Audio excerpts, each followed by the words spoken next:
What is going on, everyone? It's Brody back again with another tennis topic. And in today's tennis topic, we're going to be breaking down the math of whether or not a reel of tennis string is actually worth buying. Now, if you're a beginner or just starting out and you don't really break string, you haven't been playing for that long, you really don't need to necessarily pay as much attention to this because the reel you're not using right now, you maybe don't even know what it is because you're just not to the place where you're breaking string too often, you're restringing constantly, and you need a certain amount of string with you at all times. If you don't have to deal with that and you're not traveling around to play tournaments, you really don't need to think about a reel.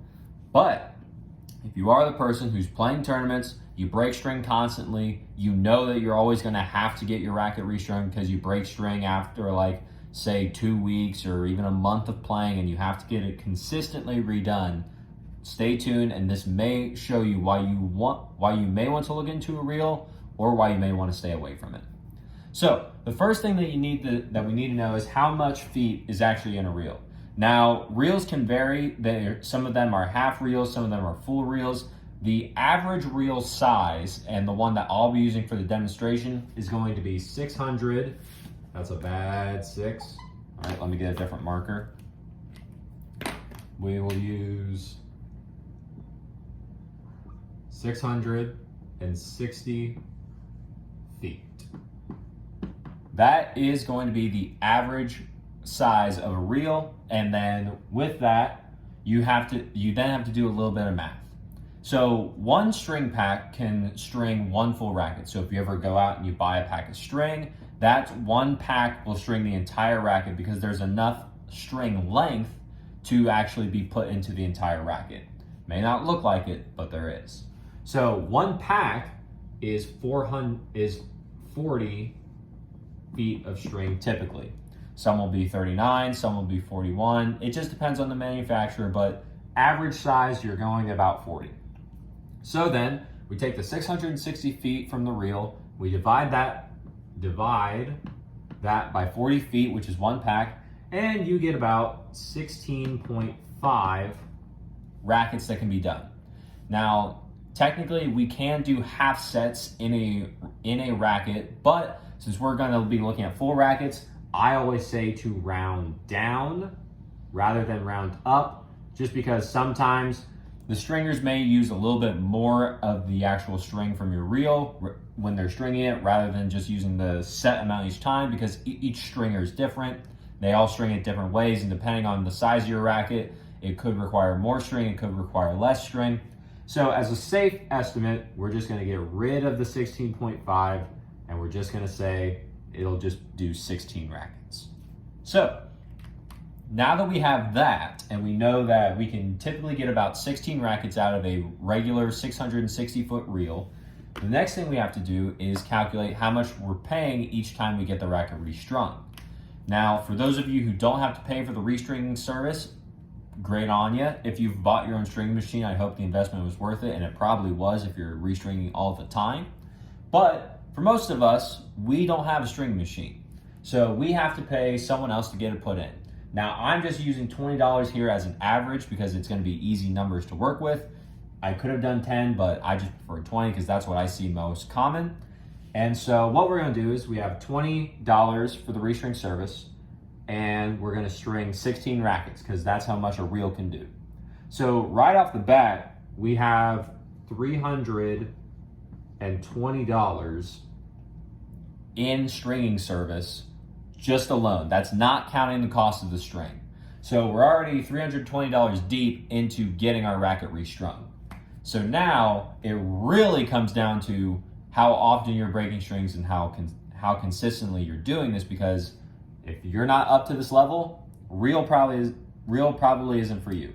But let's go ahead and do the math so we know what to expect. So right here, I just grabbed RPM Blast 16 gauge just to use as an example, because that's probably one of the most popular strings that is out right now. So with RPM Blast 16 gauge, the pack of that is $18.95.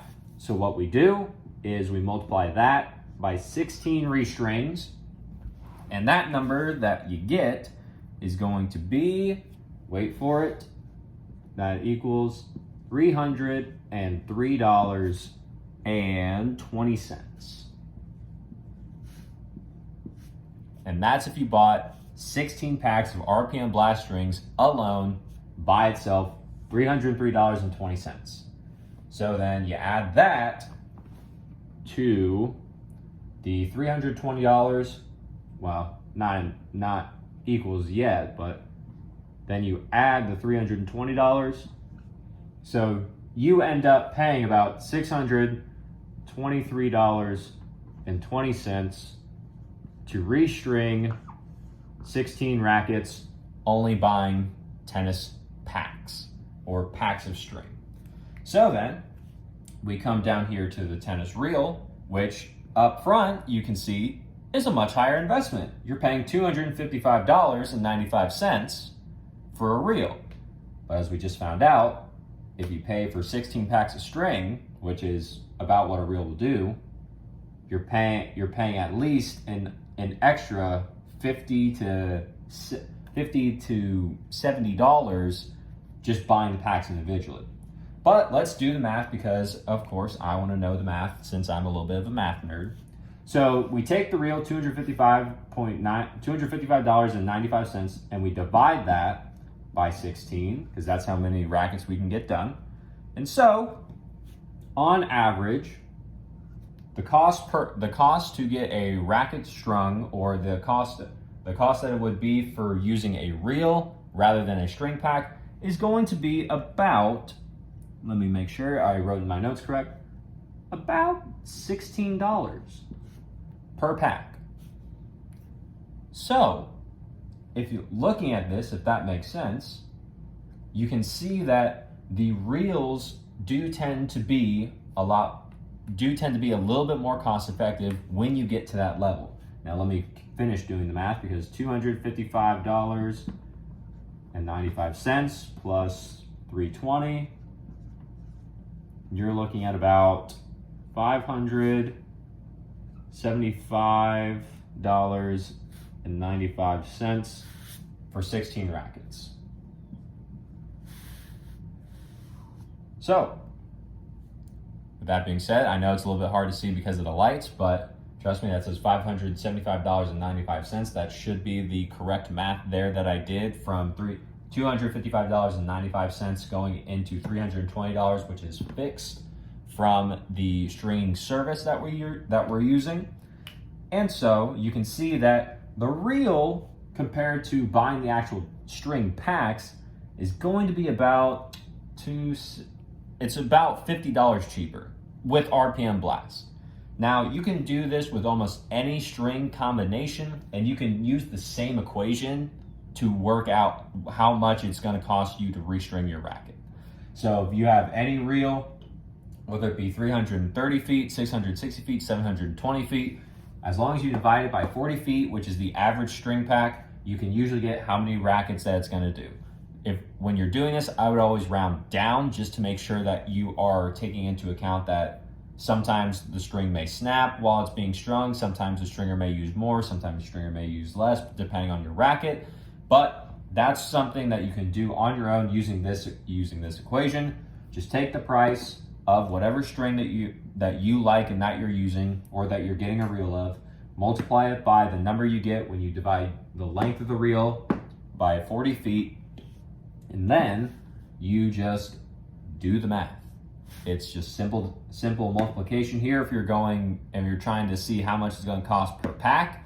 And then it's also just simple division here if you do how much it's going to cost in the reel divided by how many restrings you can get out of your actual reel that you're buying. So with that being said, reels, they do tend to work well, especially if you are moving around a lot, you're going to tournaments, you're traveling, and you just want to make sure that you have something with you. This way you don't have to keep paying for the cost of the string. You have your own, and then typically you'll only be charged the restring service.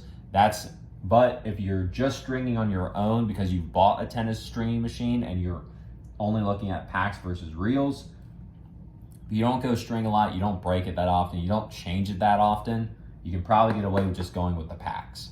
But if you're constantly breaking string, you're constantly having to just get it redone, or you're stringing multiple rackets at the same time just so that they're fresh for your tournament, the reel might be the better way to go, especially because it'll be a little bit more portable, and that way you know that you're gonna have it, rather than hoping that if you run out at the tournament in your pack, that they have it, and then when they don't, you have to try and make a quick fix solution. So you're playing differently, you're playing with a different string, you don't trust it, and then everything else just doesn't work out. So with that being said, overall, this is just the basic and simple way for you to do the real money math about how much a string reel is going to cost. And that's where you can really see which works better for you. Most of us players, we don't need a reel because we don't change string that often. We're not breaking them that much. But if you get to that level, there's no harm in trying it and then just being like, hey, this is my reel. And then you don't have to pay for a string. Pretty good trade. So with that being said, as always, if you liked the video, leave a like on it. Comment down below any more questions you have about real money math, or just any kind of more questions about a reel. I'll get back to them as soon as I can. And subscribe to the channel so that we can grow the channel and get the information out there from the people who have it to the people who need it. There's a lot of tennis misinformation in the tennis community, so I took it upon myself to make this channel so that we can get rid of that and get the information from the people who have it to the people who need it. And, as always, take care.